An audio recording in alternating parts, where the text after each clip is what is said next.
actually mount a concert like that. Alam niyo po yun, yung parang ang dami kong doubts sa sarili ko.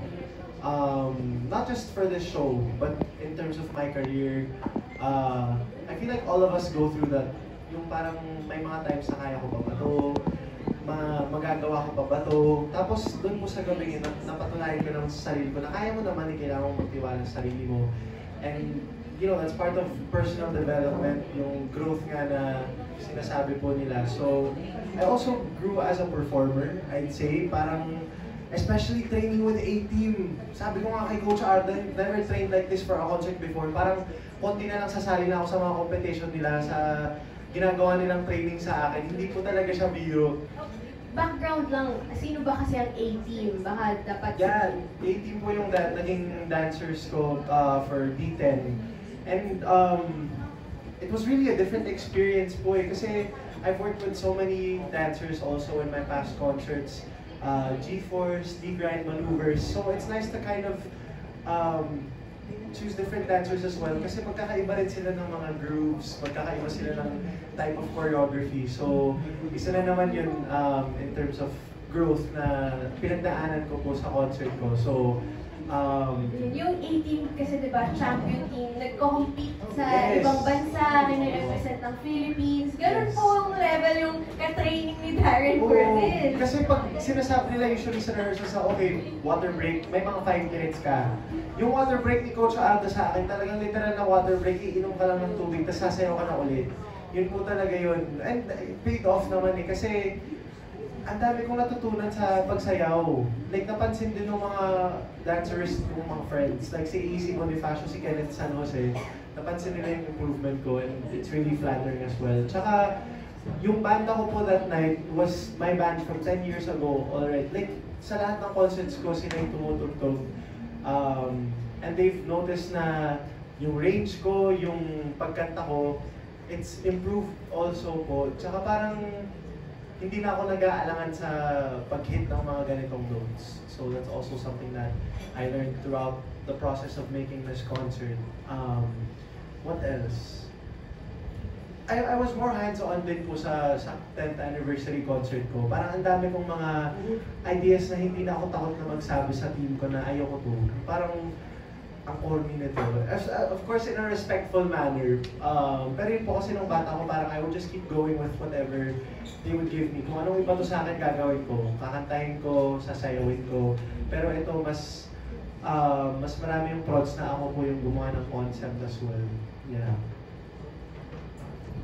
Okay na po. Thank you po, Miss Candice. Dami yung sinasabi to. Tuloy-tuloy lang ako. Okay guys, dami namin natututuhan. Oo, Darren. But, thank you for all of your questions.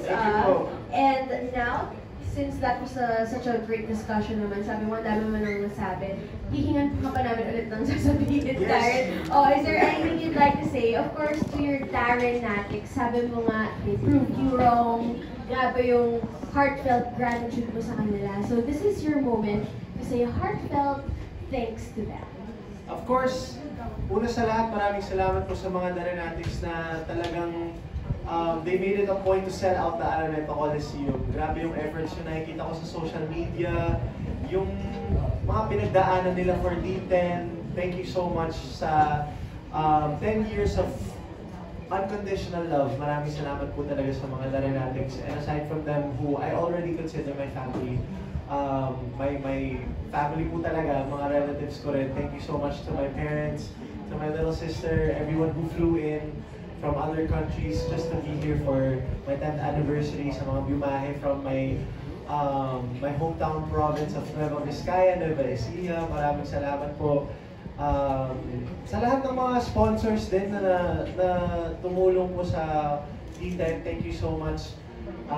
Who else? To the bosses of ABS-CBN, maraming salamat po. Tita Cory, Sir Carlo, Direk Loren, lahat ng naniwala sa akin, Sir Louie, maraming salamat po. Si Direk Loren yung isa sa mga nagsabi na hindi.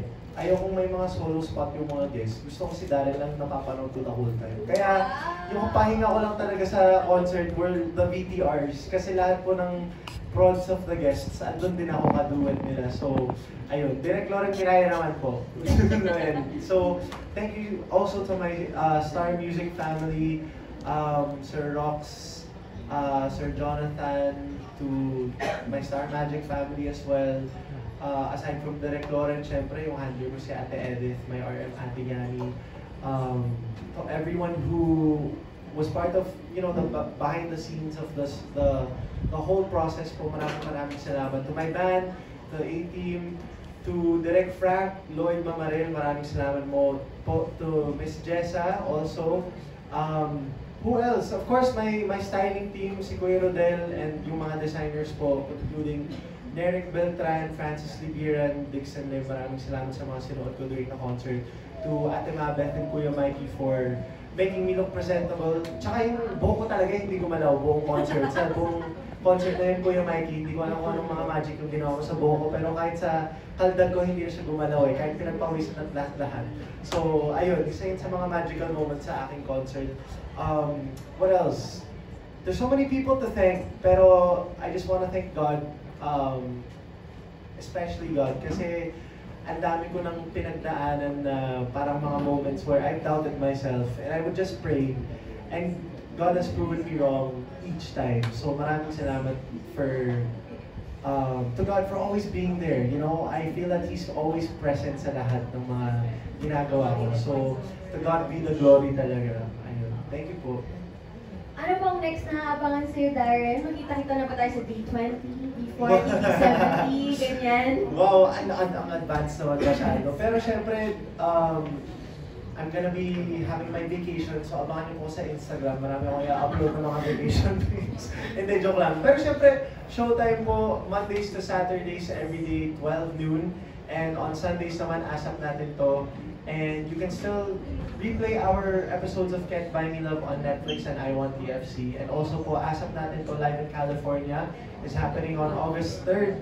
So kita-kits po sa lahat ng mga kapamilya natin dyan in America. Kakaldag ka ba dun? Parang pinag-iisipan na seryoso to ha. Kino-consider nila yun sa ASAP California. Ewan ko, kina Sir Louie kung itutuloy Naku, abangan ko, mga kapamilya, yes! Opo, ayan. And of course, my album, I hope to be able to finish it soon. Ayan, with collaborations as well sa album na yun. Ang daming aabangan. Thank you so much, Darren. We're so proud of you. Salamat din po. And thank you as well to our media guests for joining us this Thank you afternoon. po for being here. Ate Ivy, maraming salamat. Ang dami na natin pinagdaan ng mga interview. Kaya nga naman sa D20, yun din ako. Oo. Kailangan mo na host mo. Thank you so much, Darren. Salamat. Isa ka talaga sa mga artists na gusto kong nag-host for or katrabaho. Kasi nga, ang pait-pait mo nung namit kita nung The Voice Kids. Ganun ka pa rin talaga. Tsaka parang hindi tayo nag-interview dito. Kaya, Nagpabanding lang. Nagtsikahan lang. Oo. Pero, Catch up lang. grabe, we're so proud of you. Ganyan-ganyan ka lang kayo. Alam mo, pag sa stage, isa kang halimaw. Oo. Kaya talagang nakaka-proud ka kasi, yun nga, pag alis mo sa stage, bumabalik ka sa pagkatao mo. Wow. So, we're so proud of you, Darren. Sana Salamat ganyan po. lang forever. Huwag kang magbabago.